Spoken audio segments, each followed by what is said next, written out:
धनुष, तुमने पैसे कहाँ छुपाए हैं? जल्दी से बता दो। धनुष, मुझे मालूम है कि तुम्हें स्कूल की फीस भरने के लिए पैसों की जरूरत है, पर क्या तुम चोरी किए हुए पैसों से अपने स्कूल की फीस भरोगे? मैंने पैसे नहीं चुराए। धनुष अपने मामा मामी के सामने सिर झुकाकर खड़ा था। उसके पापा के गुजर जाने के बाद से धनुष और उसकी माँ का ख्याल मामा मामी ने ही रखा है, लेकिन एक हाई स्कूल के बच्चे के लिए चोरी का आरोप बहुत बड़ा था।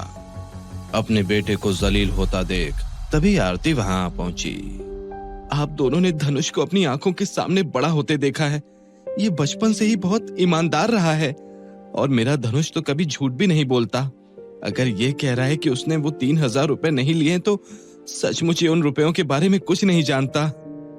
हम ये नहीं कह रहे कि धनुष ने पैसे चुराए हैं, लेकिन हो सकता है कि धनुष ने तुम्हें स्कूल की फीस के लिए परेशान होता देखकर वो पैसे छुपा लिए हों। अपने भाई की ऐसी बातें सुनकर आरती चुपचाप खड़ी रही। सबके सामने जलील होना काफी नहीं था कि वहां तन्नू और अनु भी आ गए। पिछले 1 साल में हुए सारे दर्द आरती के उभर पड़े और वो रोने लगी। पहले पति की मौत, फिर धनुष का एक्सीडेंट, जिसके बाद से उसे परमानेंट मेंटल डिसऑर्डर हो गया, और अब ये। तभी आरती के आंसू देखकर धनुष को बेहद अलग सा महसूस हुआ और वो चिल्ला पड़ा। ये कौन सी जगह है? मैं यहाँ कैसे पहुंचा?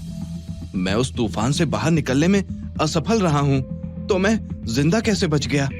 मेरी आत्मा को अब तक राख बनकर हवा में उड़ जाना चाहिए था। क्या ये इमॉर्टल वर्ल्ड नहीं है?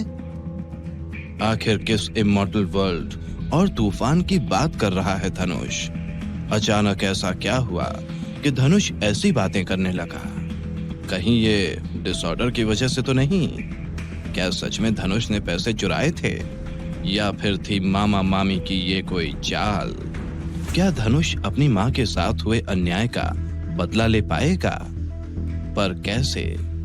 ये सब अभी जानने के लिए क्लिक प्ले नाउ और सुनिए रहस्यमयी कहानी the immortal warrior, only on pocket FM।